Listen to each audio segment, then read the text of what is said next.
Magluluto ulit ako ng giniling. Sabi ng anak ko, giniling part 2. Kasi kaluluto ko lang nung isang araw. Part 1 yun. Ito part 2. Ayan. Isang kutsa muna natin bago natin ilagay yung sibuyas, bawang para masarap. Ito na. Linagyan ko ng tomato paste, tubig, salt, pepper, and garlic powder.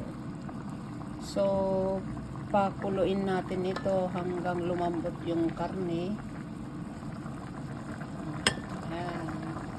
Ito na, malambot na. Ilagay na natin ang ating carrot at saka patatas. Tapos, lagyan natin ng raisin. Okay na. Ayan. Haluin natin.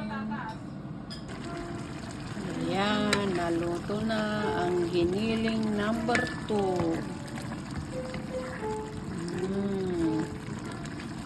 Ang sarap.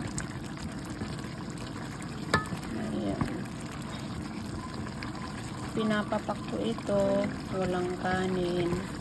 Kunting bread. Isawsaw mo yung bread. Masarap na. Ito ang aking giniling.